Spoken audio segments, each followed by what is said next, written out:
Welcome back to Wild Speculations. I'm Daniel. I'm Scott.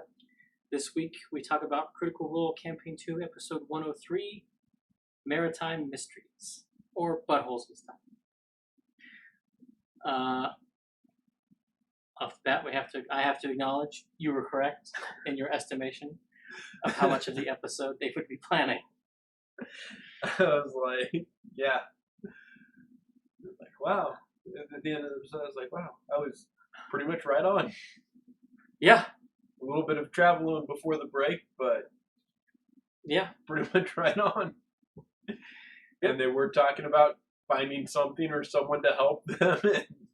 As soon as the episode passed the half-hour mark, I was like, Scott was right.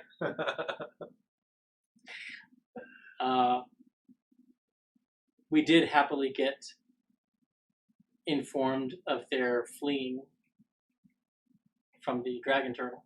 Yep. Matt did sink the ship. I was a little disappointed that it happened off scene. I wasn't. Okay. In fact, I was super happy it did. For several reasons. The main one of which is they had the chance to get a dragon turtle's horde and to, defeat it. It was already bloodied when they had decided to run. And so there's just a small part of me that was like, you deserved it. Yeah. Now, they did at least know that that was a risk.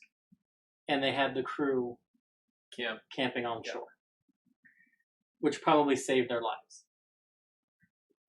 Because it's undercrewed. They're definitely going to die. Yeah.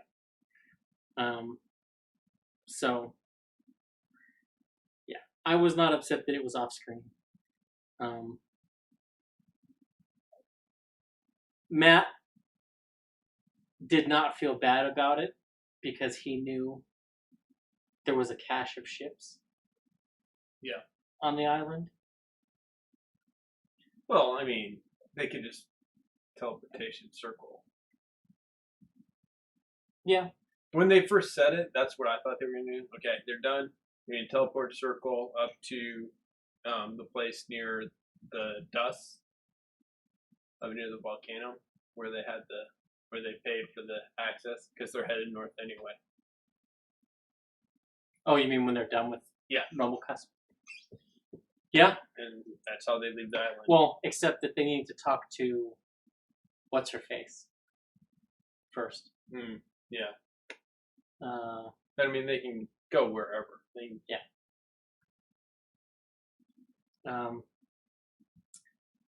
mean, they could just go to Megatron, drop off the crew, Sorry, guys. Partnership's over. Well, they won't have to do that now. Yeah. Matt gave them an upgrade. Yeah. Well, he has placed an upgrade before them.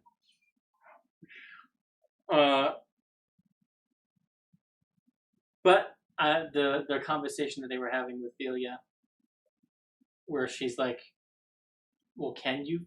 I saw one of you fly. Can more of you? And, oh, yeah, I can. Yeah, well, that would have made things easier today. Yeah, well, now it was like, or Beth was like, oh, we can just fly. You guys can fly.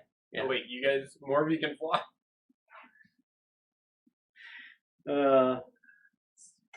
Funny.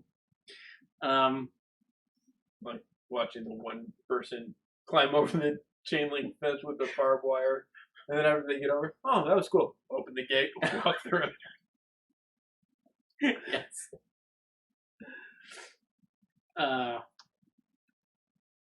Matt didn't charge him 3 spell slots.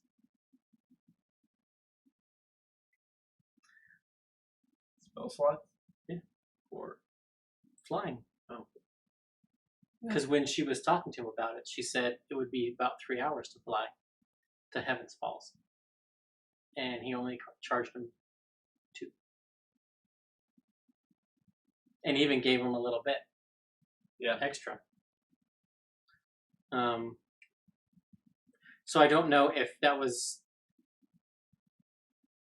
something on the fly. He decided she's probably wrong on the distance. She's never flown it before. Or he didn't give them a concrete number when Travis was asking how big the island was. Yeah. So he has some wiggle room.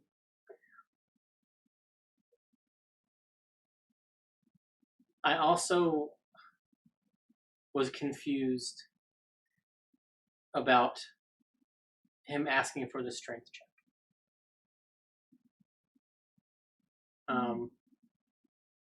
On one hand, they don't play with encumbrance. So a lot of the stuff that they get up to, which a lot of D&D groups get up to, because the carrying capacity is designed so that you don't have to worry about it at all. But the flying creature rules in the DMG say that if the creature is more than lightly encumbered, it can't fly. Now, they are large creatures, which means their light encumbrance is 10 times strength, which is probably 12 to 14. Because I don't know what stats they're using, because the giant owl is not in any of the books. Yeah.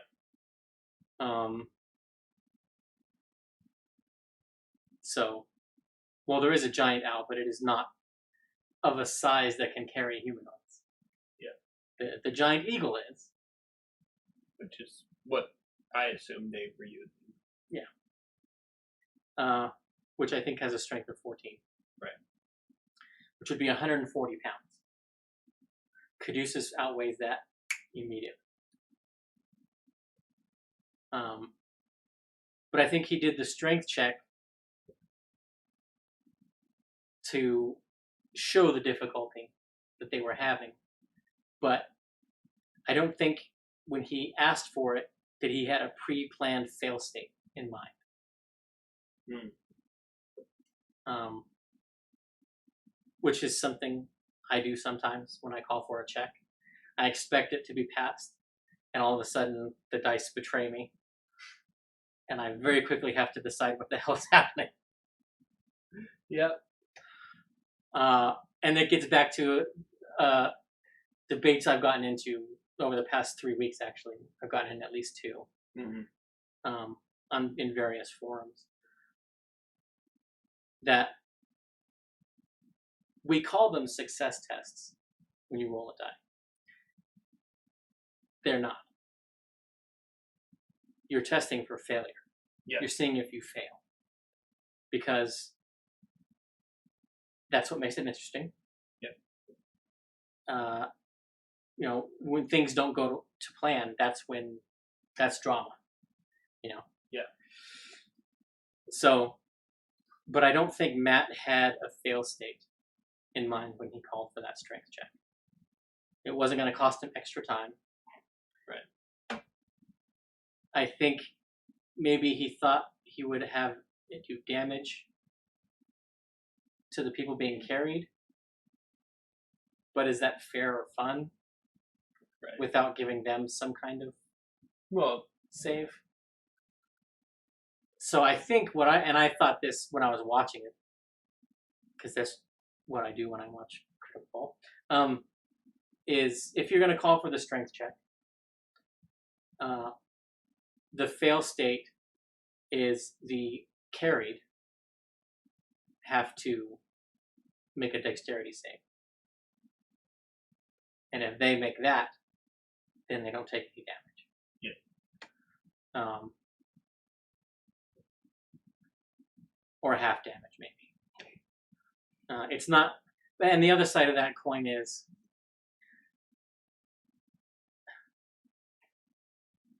that close to a long rest, damage the way they are playing doesn't matter. Yeah.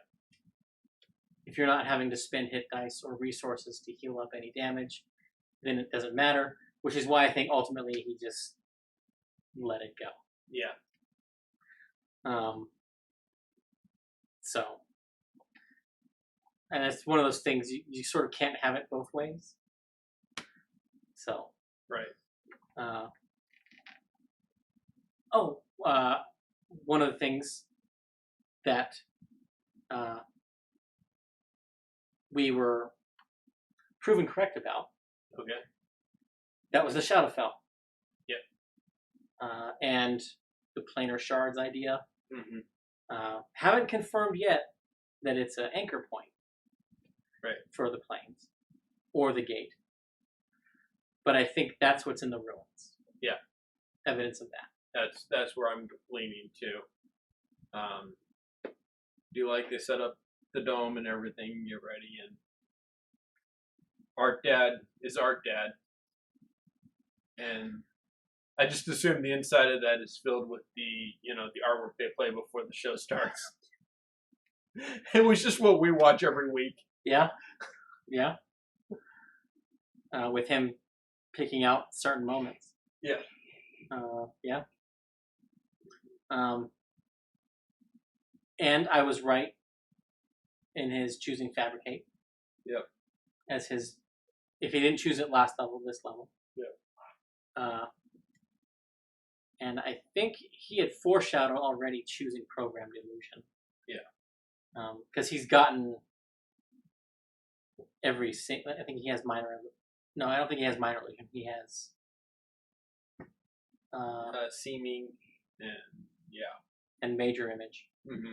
and then Programmed Illusion. But yeah, that him casting or programmed image or whatever the spell's called, sealed the deal for MVP for me. Yeah. This episode, which was Liam. Yeah, I agree. But what planted the seed was him during their planning, when they're like, well, we can go to town and we can cast Greater Restoration on everybody and this, that, and the other thing. And he's like, look, no, we just need to do it ourselves. That was sort of when I was like, thank you, Liam.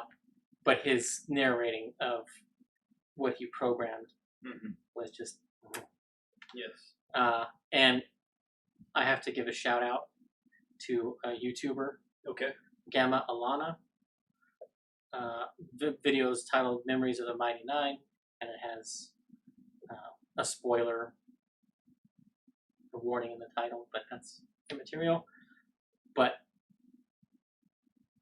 the video is as Liam, it's intercut, so it starts with Liam explaining what he's doing and casting the spell. Mm-hmm. And then he says, and there's this image of here. And she cuts to that episode. And the scene, and then cuts back to where he's describing the next one. And it cuts to that. Nice. And then it cuts. And the gut punch of it is when Vilya comes in and Jester says, can you add anything for her?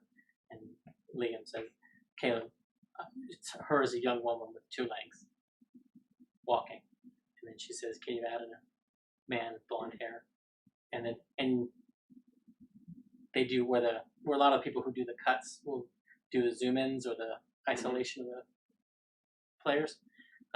They isolated Keelan in the middle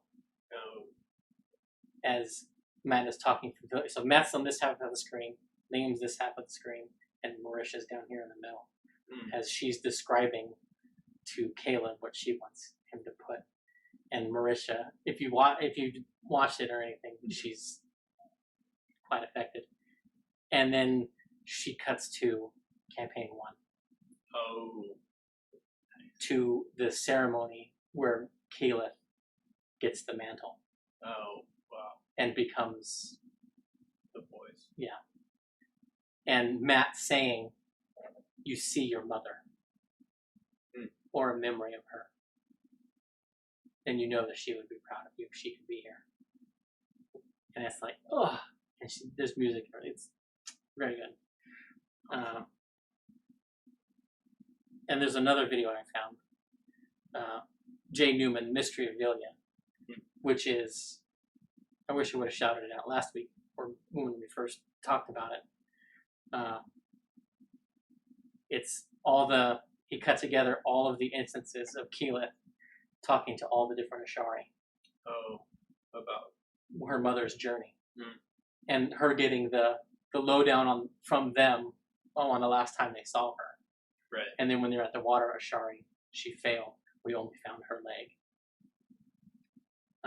And then it ends with, of course, Travis yelling and pushing back from the table, and Laura jumping up, and everyone and Marisha losing her mind. Amazing. So yeah.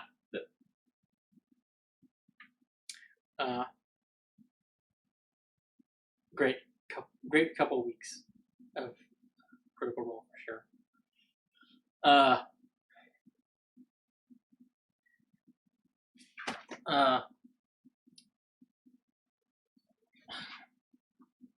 We have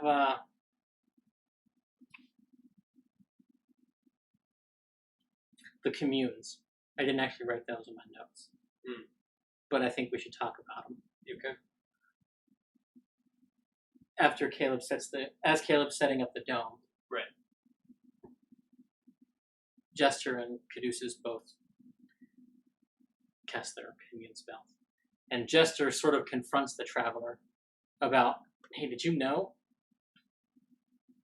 this was gonna happen?" Mm-hmm. And he's like, "Well, I knew it was a possibility, but you were never gonna." And she got an archfey to make a promise. Mm-hmm.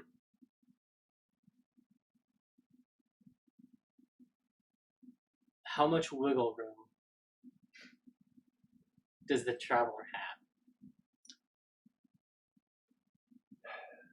Knowing Artigan / Matt, not a lot, but just enough to pull something. Matt is really good at that. Giving you so much that you think it's airtight, but leaving out that one thing, for what he wants to. And you're really good at that too. Yeah. I hate making those kind of deals when you're running the game, because I know no matter how hard I try, you're going to have the one thing that I overlooked. Yeah. Yeah, people don't like making deals with devils in my games. Yeah, that was my only concern coming out of that one. And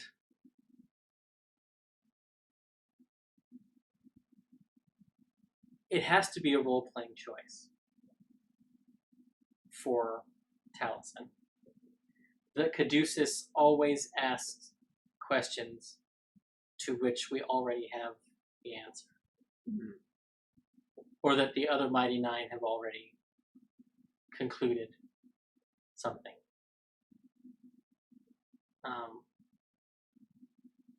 Because again, in his commune, he asks a question, but yeah, we already know that. Yeah. You were correct with the sword. Mm-hmm. Where you said he would be able to summon it. Yeah. And it would come. I was a little sad, but I was like, oh, fair enough. Not gonna lie, I was too, but I mean, the fact that Matt illustrated immediately, though. Yeah. That basically immediately after Ford summons it and casts light, the ground starts shaking. Yeah. Was great. Back to Jester and Artigan real quick. He says something, and it just struck me as completely archfey. He said, and to put her mind at ease, he said, "Please believe I always have your best interests." Now, he's not saying he has her best interests. He's saying he wants her to believe he has her best interests.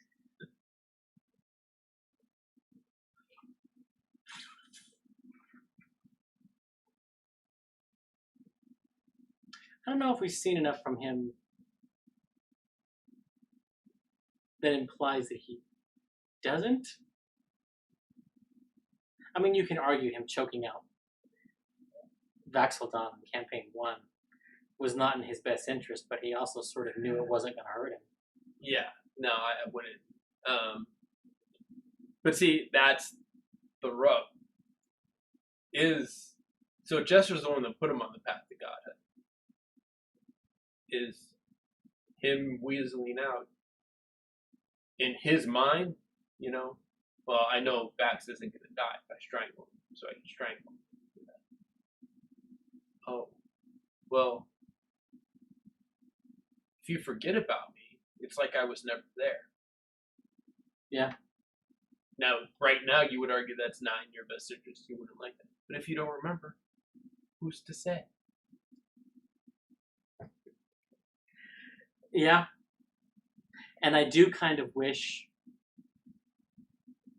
I wouldn't argue that, where you were coming from, that means he's out maliciously. I think he genuinely cares about her.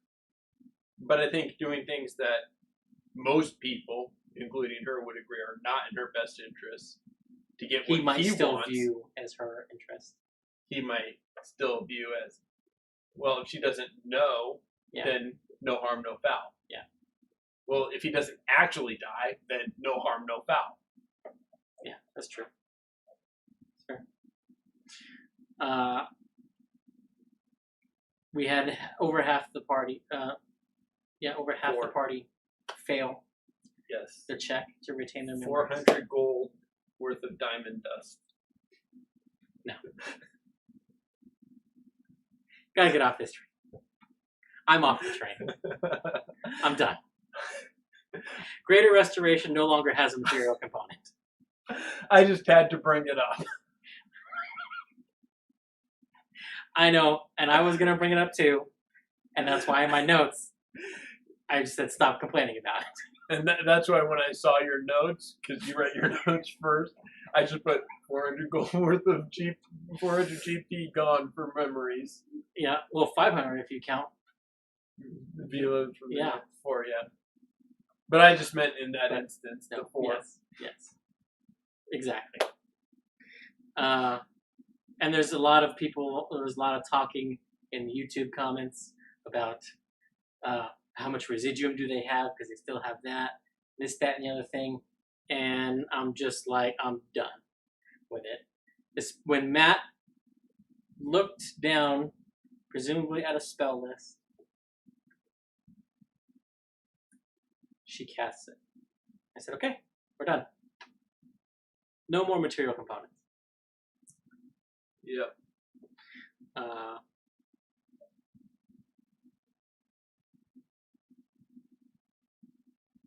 It's, and it's really sad because Liam had used the opportunity, and this is another reason why Liam gets MVP for me. He's the only one that keeps track of these things. Yeah. And he does it as part of the role play. And this is why I always beat the drum of encumbrance, because using encumbrance is how you get into the character's costume. Mm-hmm. Knowing where all of your stuff is, helps you be there, and how Liam expresses his magic. Mm-hmm. They've all commented on how they love that he does that, and it's like, if you can do it too. Yeah. For me, the encumbrance thing is, it's more of, especially when you get into higher level play, you're basically, all Superman, in some degree or another. And this puts that human element back into it. Yeah. It makes, I can do all this stuff if I have all the right stuff. And, for me, it adds that, just that realism. Yeah. If you can use realism with magic. Yeah. But, well, it's like, yes, there's magic that you can provide sustenance, water, these things. There's a lot of magic spells that take the bite out of a survival campaign, and they're great. And when I run a survival campaign, I don't begrudge players having them or using them. But that's a spell slot they don't have later. Yeah. And that's why circle of the land druids, Yeah. would shine in that capacity. Well, yeah. Well, and why I don't begrudge them, like you said, it's a spell slot they don't have later, but it's also a spell prepared. Yeah, well, that too. It's also yeah, you're gonna great. You can survive. Yeah. But that's all you can do. Right. And character is shown in the choices that are made, and that's what I always keep coming. And that's when people are like, "Oh, we almost never have combat," or we go most of a session without rolling a single die, or these small little things. And when people when they split RP and combat, it's like, no, combat is RP because and RP can be combat. It's life and death choices you're making. You are expressing the values of this character. Right.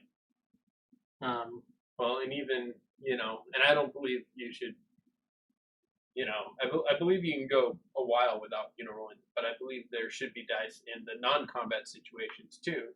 Yeah. Because it is, like combat is RP. RP is also a form of combat. Social interaction combat. Yeah.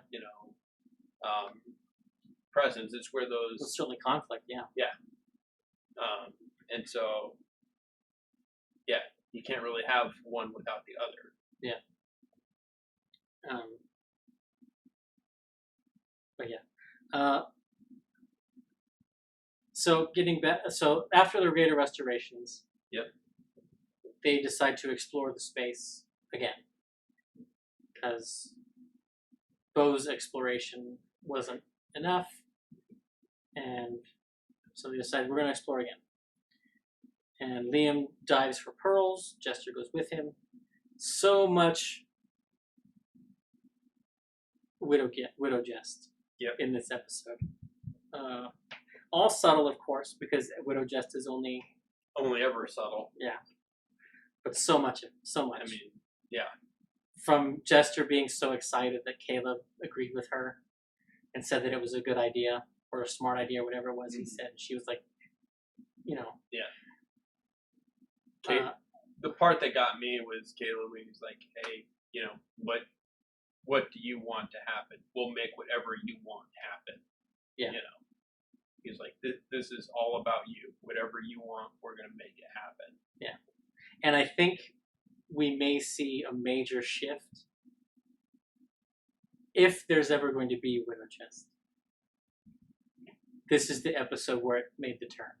Mm-hmm. Because Jester's outburst about Caleb liking her idea was for naught. Yeah. And Caleb laying out all of their adventures together. Yeah. The way Laura played that, walking in, to me, I read that as her being shown the evolution of not only their group, but of her relationship with everyone. She's going to see these moments and be reminded of how she was feeling about each person. And it was kind of a whole new world vibe. Yeah. Exactly. Yeah.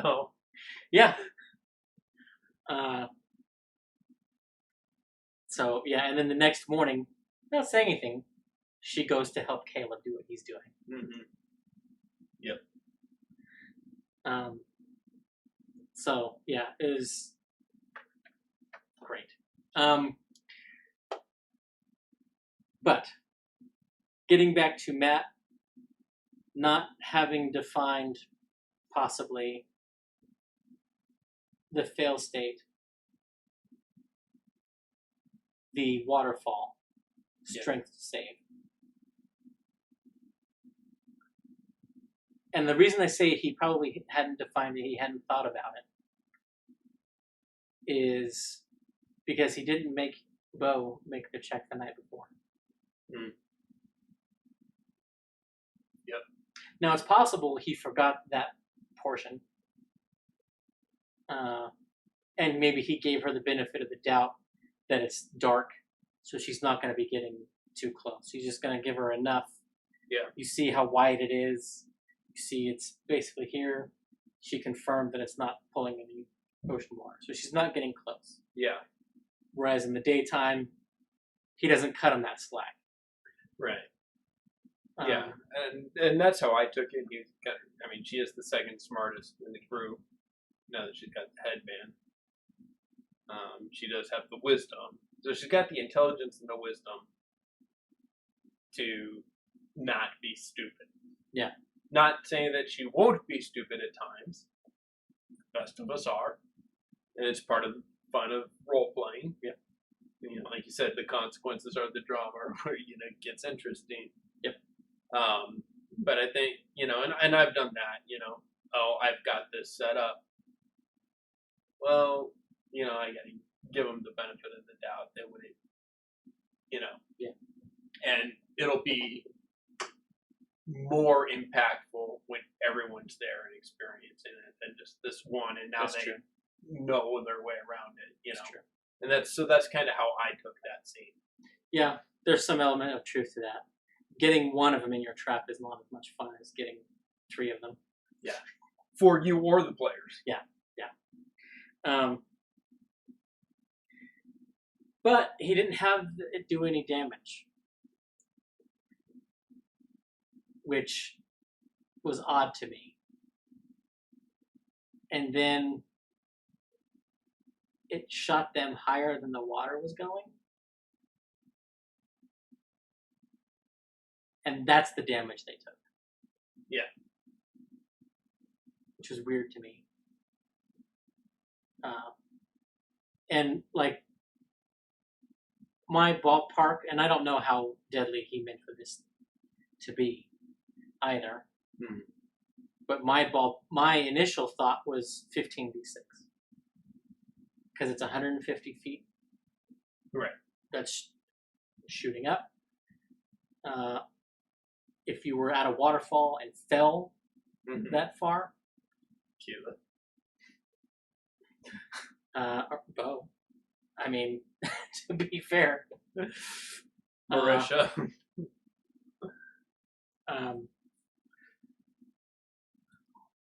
So that's the number that I would have put. Okay. Which is a significant chunk of hit points. Yeah. Even for a barbarian at that level. Yeah. Which, speaking of, I'm sorry, and I get why she popped her wings, and that's an action. And she has. Why didn't she rage to half the damage? Because Matt told her she couldn't. He did? Yeah. I don't remember hearing that. Now, rage was not her first call out. But after she popped her wings, Travis suggested that she could rage. Mm. And she said, "Oh, yeah, can I rage?" And Matt said, "No. You popped your wings out, that's all you're getting." Okay, so it was one action or bonus action. And I can see that. Yeah. But, if I had been in that situation, I would have raged instead of popping the wings. From a mechanical standpoint, that is the right move. Well, even from a role play, if my character doesn't remember and hasn't used the ability to fly with wings, why would I pop my wings to fly? Because the last instance that she had them out, she flew. It was a dream, but the last time she had her wings out, she flew. Yeah, okay. And that's why I can concede that. And that's why I love the fact that that is what she did. Mm-hmm. Because you don't get her seeing the feathers. Yeah, and that, her wings are healing. That was the... Yeah. And that's the first time she's admitted to having those dreams to anyone. Mm-hmm. When she told Knot, it was happening in a dream. I didn't think it would be real. Yeah. So that opens the door to others now in the Mighty Nine talking to her about it, specifically the clerics. Yeah, I feel like that's a CAD thing. Yeah. Oh, for sure. Yeah.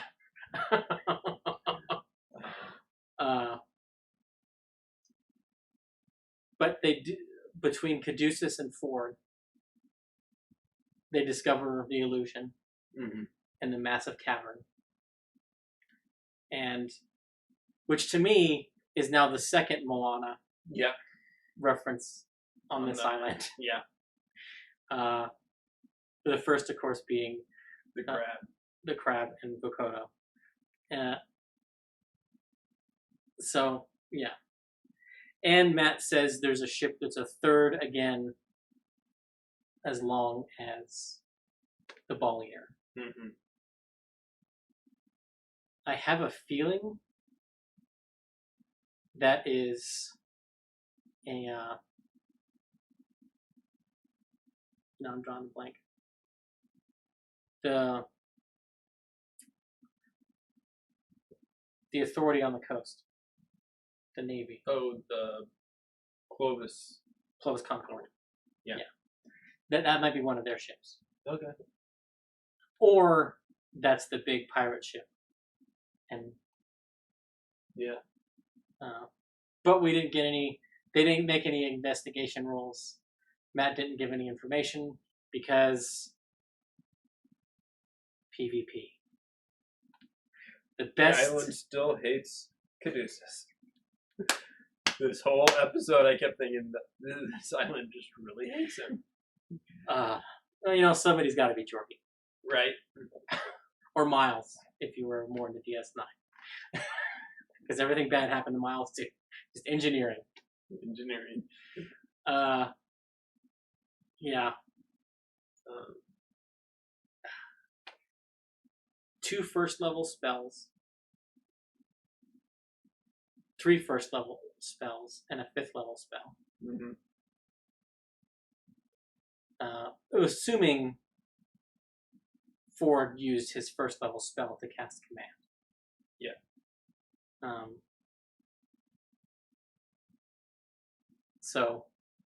But he used counterspell, which is one of his 5th-level slots. Yep. 2 uses of blindness. Yep.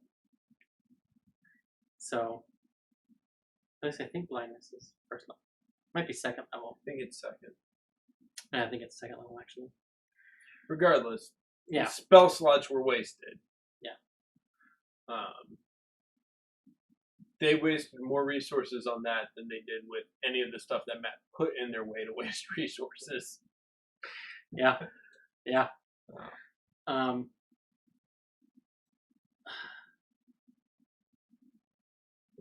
Now, Matt said that it was a chase. Yeah. I don't think it's a chase. And I think he framed it that way to be mean. Because the truth of the matter is, they're all going to go into that tunnel after Caduceus.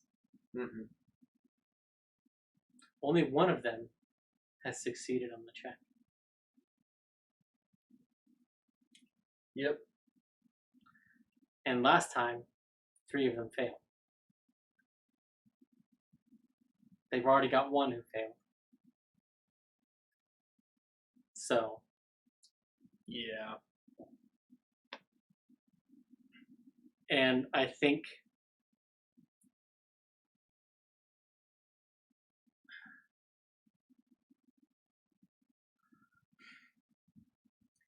Vokodo displayed his control over the fire lilies, or the torch blooms. It's like something blue. Torch blooms. And indicated it through Vila, Viridian at the time, that not to touch them. He didn't make them make any checks. If they are rushing through these tunnels, yep, I expect dexterity checks. And or I expect flat out Vokodo just makes it that they just kind of collapse in on him. Yeah.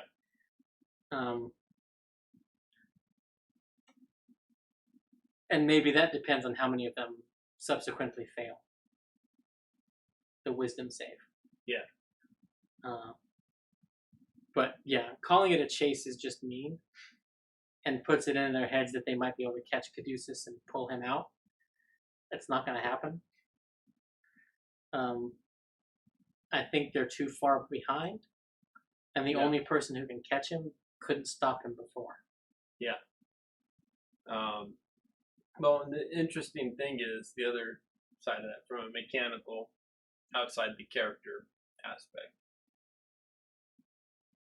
If he's using it the way it's worded with the thing, he doesn't, because he said you don't get another check. You know, he's like, do I get it? No, you don't.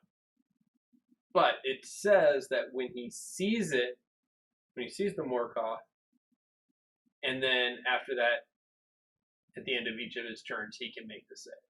He just can't make the save until he sees the thing he's going. Yeah. So once he gets there, he'll get a save again. Yeah. So there's two options that they have. Well, I suppose three, but the third one's a false option. Which is they chase Caduceus and stop him from getting there. That's not an option. The two options that they have are leave him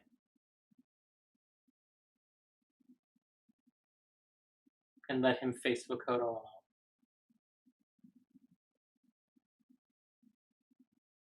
The reason I say this, Vokodo's not mad at Caduceus. Right? Caduceus keeps just falling right into his lap. Yeah. And he was victim to his memory wipe. To be the new Angel of Iron. Or take the place of Vilya. Yeah. If Vokodo's concerned about the Shadowfell intrusion or creation of the Shadowfell, having a grave cleric around is a nice way to nip that. True. So in a sense, Vokodo gains more by not killing Caduceus outright. Strip him of his magic items some more. Maybe his staff, the crystal, his shield. Oh, take the staff.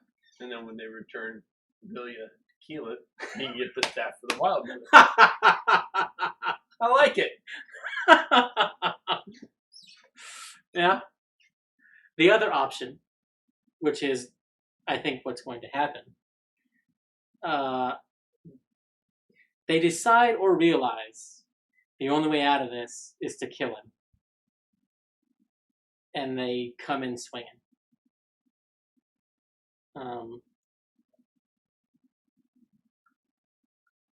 Oh, yeah, the Vokodo. Yeah. Yeah, that's what's going to happen. Yeah. I mean, that's, yeah. Especially if Caleb has anything to say about it. Yeah. Because I think he's done. Now, here's my hypothetical. Say Jester gets the, how do you want to do this? Does she go back and tell everybody in the village that the Traveler saved them? And set them free? Or whether she gets the, how do you want to do this or not, that's the narrative. The narrative is... You wanted less followers, here's a whole village for you. I, the Herald of the Traveler, have saved you.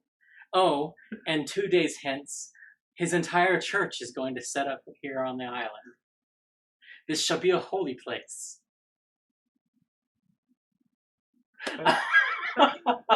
That's, whether she gets the final blow or not, that's the narrative that gets spun, no matter what. Well, I shouldn't say no matter what, because if the Traveler doesn't want that narrative spun, it won't be spun. It'll be the Wild Mother who has done this. Right. Well, that's why I think it would be funny. He's talking about wanting fewer followers so he doesn't have as much responsibility. And then she goes and wins them a whole island tribe. Another 33% growth. On the other hand, if he becomes a geographically contained deity, maybe that makes his deity job easier. That's true too. Everyone's on the island except for his one avatar heading out in Miss Lavore. Yep. Or maybe one or two who Yeah. still go out to do things. Yeah, that makes his job much easier. In theory, if space is if all the traveling is a problem for him. Well, concerning that he hasn't ascended, he's not omnipresent yet. So yes, it would be an issue. Yeah. So, yeah. Yeah, I thought about that. Yeah, and so I think the fight is going to be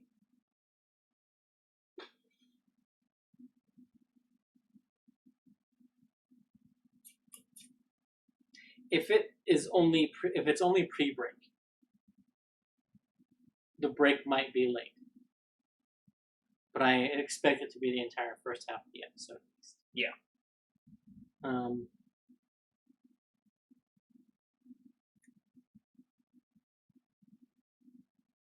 We may get some answers as to what Makoto was.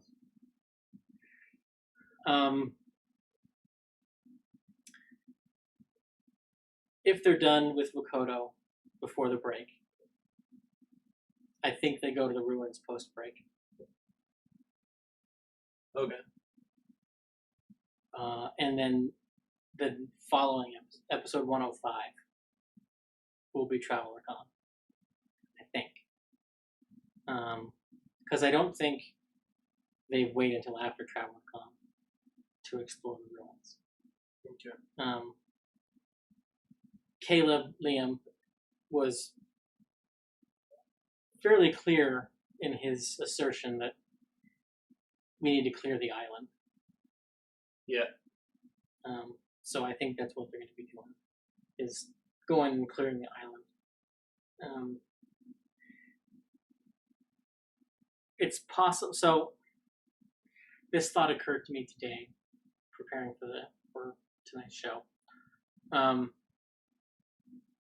That it's possible that those ruins will have information useful to them when they go north. It's possible. If they are Exandrian ruins, pre-calamity. If they are from the Shadowfell, which... It's where they made Vax. Yeah, that's possible. And with all this stuff with I would Keelan's love mom, to see Vax show up and realize who this person is. well, the thing is, Matt indicated in the denouement of Campaign 1 that an avatar of Vax comes to visit Keelan. She also has plane shift, so she could get to the Shadowfell to see him. Yeah.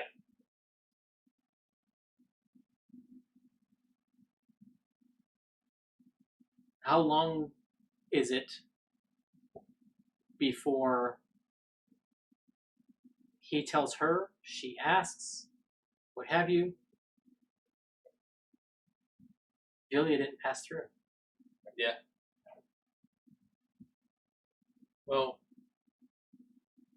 honestly, the Shadowfell isn't the afterlife. It's just a place. Yeah. I don't think that happens, or at least it hasn't happened, because if it had, Keyleth would be mounting a search. It's fair.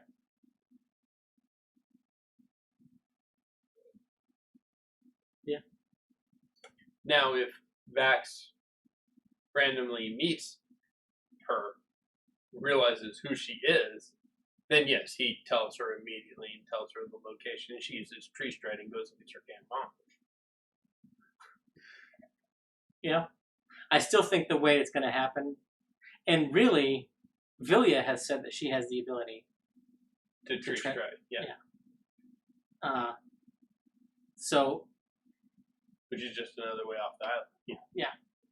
But I think after the fight, and they have bled together and bonded, forged this friendship with Vilya, if Jester has her Pearl of Power and or spell slot, she will cast Sending. Oh yeah. And I really want that to happen. Yeah. And, well, we talked about that. Yeah. Does she send to Keelan? Does she send to, Now, the stipulations of the spell says if the recipient knows the sender, they can respond. So Keyleth may not be able to respond. Mm-hmm. So depending on how Jester gets. Well, okay. Counterpoint.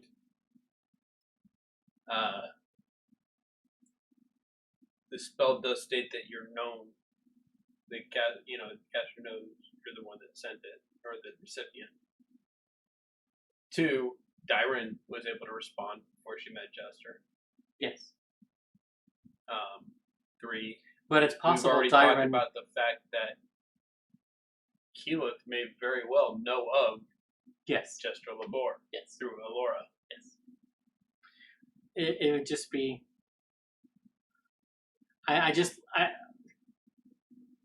The thought, the imagining of Marisha looking to Matt and saying, does Keyleth know anything about this person? Yeah. And then Matt having to divulge who's on the council by accident. And that's how they find out who's on the council of Tal'Dorei. Yeah. Just that moment right there. And then they all just die.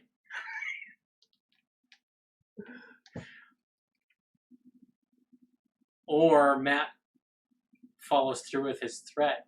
She casts the spell, and there's no response because no one receives it. Yeah. Or he rolls a percentile die. Because if she's on another plane of existence. If she's visiting backs. Or dead. Yeah. And then Matt can just say, I told you guys. Every time you ask, somebody dies. She was the first. I don't think he would do that. I don't think he would either. That'd be funny. That would be funny.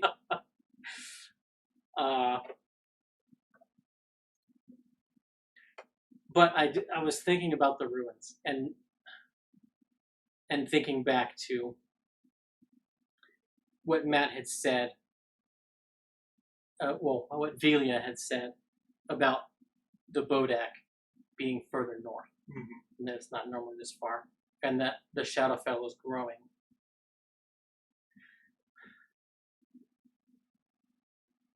If the ruins are from the Shadowfell and not of Exandria, then what if they're connected in some way to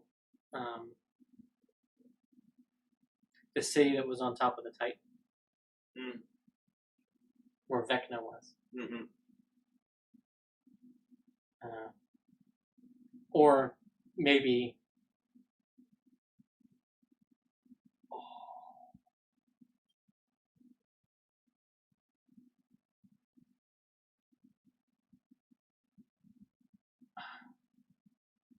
the name of the city is escaping me, but where the Raven Queen resides in the Shadowfell.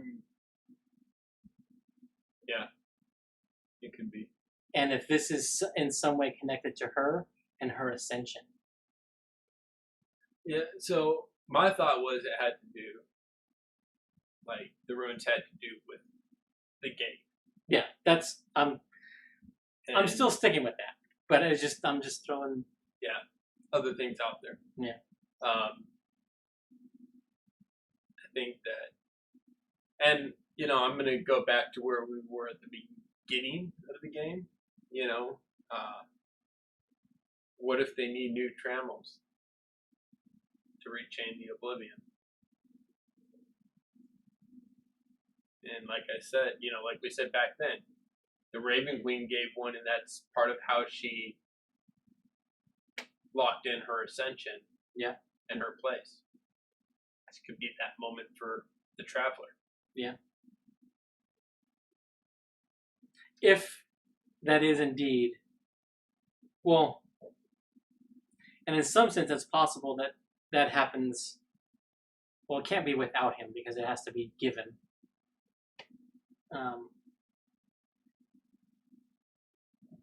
But everything we know about the Traveler up to now suggests that he actually doesn't want to ascend. Although no one's bothered to ask him what his plans are after, he's not bothered by all these people. Yeah.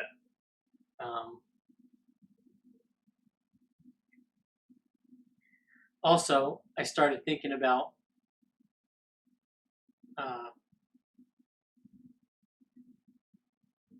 like if you're running a campaign, mm-hmm. and either you're all follower of the Traveler, or let's say everyone who's playing from the Wildemount source book, say 10% of those people have a Traveler cleric in their party. Okay.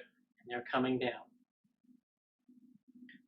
What's the potential mix of people that are coming? And Jester, very young age, started out, she's pure cleric and hasn't multi-class. Yep. Hasn't expressed a desire to multi-class. But it's very likely that other adherents of the Traveler came were, later. yeah. So well, we know like, there's probably either like a brutish rogue or a fighter type who's an elderly gnoll. Yeah.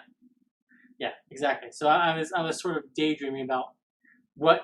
And then, of course, we're going to have some that are going to be warlocks and not clerics. Maybe. And I'm basing that one on the fact that Laura initially wanted to be a warlock of the Traveler. Two, that in the Wildemount source book, he has warlocks of this type. Yeah. Archfey. Yeah. So that's true. But I was like, like a rogue trickster cleric is a nice mix. Mm-hmm. So I'm like, what would you do? Well, an Archfey warlock with a bard.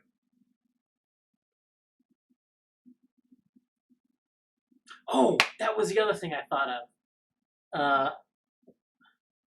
This morning? Yesterday? Something like that? Anyway, recently. Why they don't have any good musicians on the island. Because that was a key returning point that Matt kept talking about. Because they keep giving their valued things of value to them. No? Bards are the memory of Exandria. Ah, yeah. The stories that they tell are the accumulated memories and knowledge of Exandria. Like that was the whole point behind Scanlan's art. Exactly.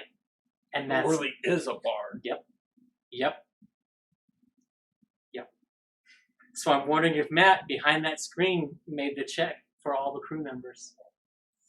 Or if it doesn't matter. Because if they kill Vokodo beginning of the episode, and that does break his spell on everybody, at that point it doesn't matter. Right. But that's what made me think about it, is I was thinking about Orly and everything. It's because I was working on my mid-dice setting in Turtles. That's what it was. Yeah. But that's why all the musicians suck. Yeah. Because any bard that comes, they forget the songs because those are the memories of Exandria. Because if they remember that, there's a chance they break that whole counter performance type thing. Yep. So we'll see about on this Thursday, and we'll see you guys next week.